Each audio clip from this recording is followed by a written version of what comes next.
지식산업센터 투자를 계획하시는 분들한테는 공통적으로 드리는 말입니다. 직접 그 지역에 가서 보시고 그 주변을 한번 둘러보시라고 말씀을 드립니다. 지식산업센터가 있다면 한번 안에도 들어가서 어떠한 기업들이 있는지, 입주율은 어느 정도나 되는지 한번 둘러보시라고까지 말씀을 드리는데요.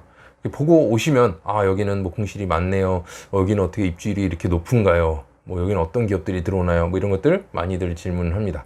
그리고 나서 이제 추천해드리는 호실을 보고 나서는 여기 이렇게 지식산업센터가 들어서면 호실이 많은데 다 찰 수 있을까요? 기업들이 이쪽으로 다 이전을 해올까요? 라는 질문을 많이 주시는데요. 지식산업센터를 놓고 보면은 지금까지 뭐 재건축이나 재개발된 사례는 없습니다. 지식산업센터가 없던 자리에 새로 신규로 공급돼서 이제 입주를 하게 되는 건데요. 그렇다면 주위에 이제 기업들이 많이 있는 곳이 좋다라고 말씀을 드립니다. 뭐 기업들이 무조건 많다고 해서 좋은 게 아니라 기업들이 입주할 만한 뭐 매력이 있어야 입주를 하겠죠. 그럼 이제 신규로 공급되는 곳, 그 주변에 있는 기업들이 지식산업센터를 보겠죠. 저기 뭐 하나 들어서는구나, 한번 볼까, 어떨까 생각해보고 괜찮다면 이제 이주를 하는 거고, 아니다, 지금 여기 있는 데가 훨씬 더 낫다 라고 한다면 그냥 있겠죠. 그래서 어떠한 기업들이 지식산업센터의 매력을 느끼고 입주를 하는지에 대해서 안내를 해드리도록 하겠습니다. 그래서 제목은 기업이 지식산업센터를 찾는 이유가 되겠고요. 사진 두 개가 있습니다. 왼쪽 사진은 우리 주변에서 흔히 볼 수 있는 조그만한 꼬마 빌딩, 상가 건물이 되겠습니다. 1층 혹은 2층에 이제 상가가 들어가 있고 위쪽으로 사무실이 배치되는 이러한 건물이 되겠고요. 오른쪽은 으리으리하죠. 멋있게 지어진 지식산업센터 건물이 되겠습니다.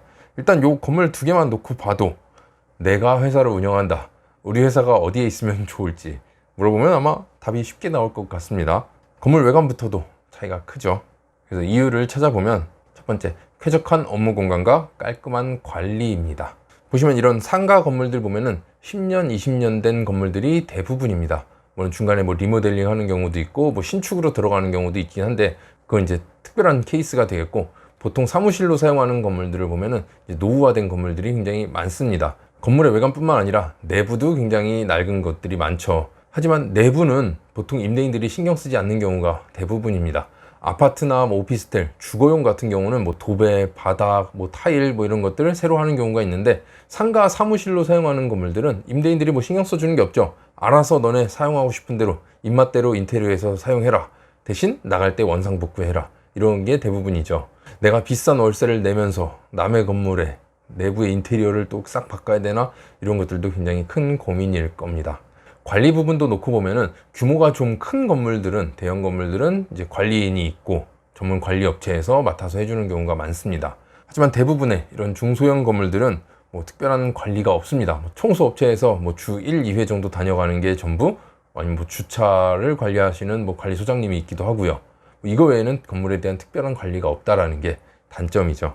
하지만 지식산업센터를 보면은 뭐 대부분 다 10년 이내의 건물들이 대부분입니다. 그리고 워낙 많은 호실이 있는 만큼 전문 관리 업체를 통해서 관리를 합니다.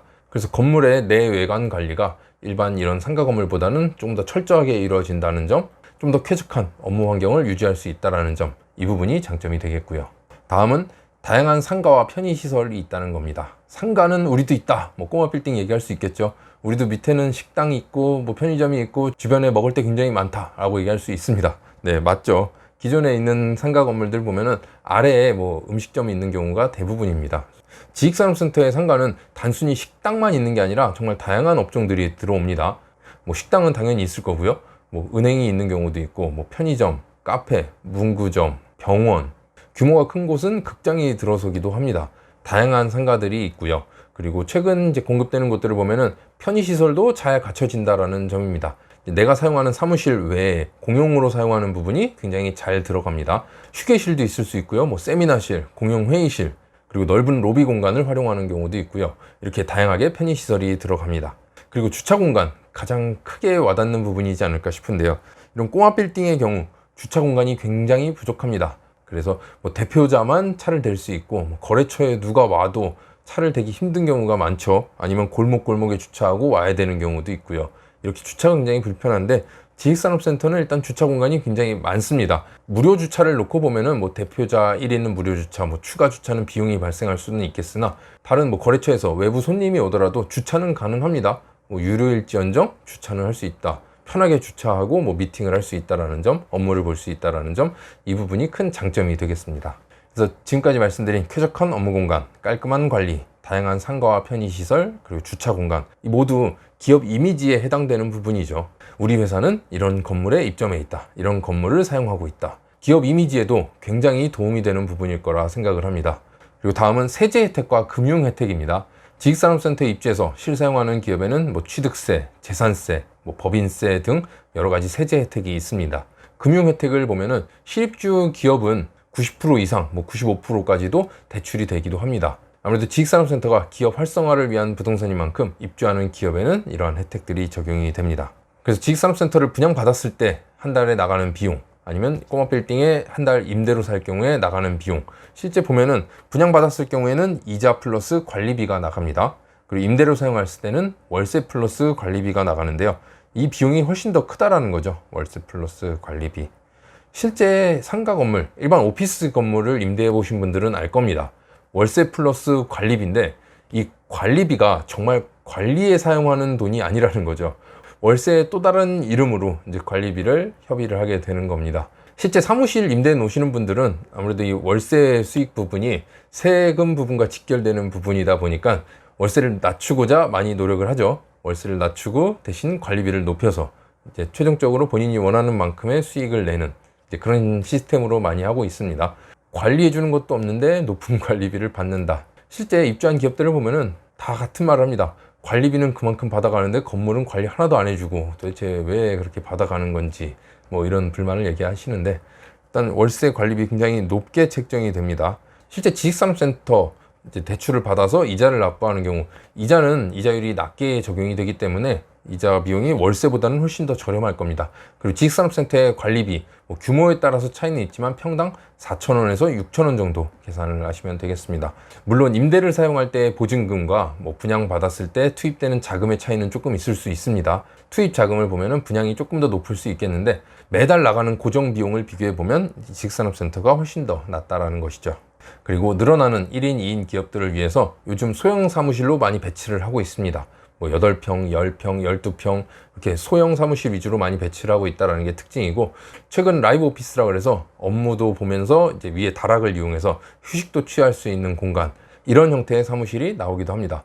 아무래도 1인 기업, 2인 기업을 이제 운영하시는 분들은 내가 굳이 회사 따로 원룸 오피스텔 따로 얻을 게 아니라 회사에서 어느 정도 업무와 휴식을 동시에 할 수 있다는 부분, 이 부분이 굉장히 큰 장점이라 생각을 합니다.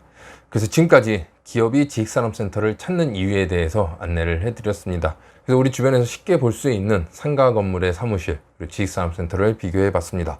이 정도면 어느 정도 기업이 지식산업센터를 찾는 이유에 대해서 납득이 되시지 않을까 생각을 합니다. 하지만 지식산업센터가 많이 공급되고는 있지만 서울 주요 지역에 다 들어가 있지는 않습니다. 이제 중공업 지역 위주로 배치가 되고 있고, 경기권 같은 경우는 택지개발지구에 이제 신규로 자족시설용지, 지원시설용지로 들어가고 있습니다.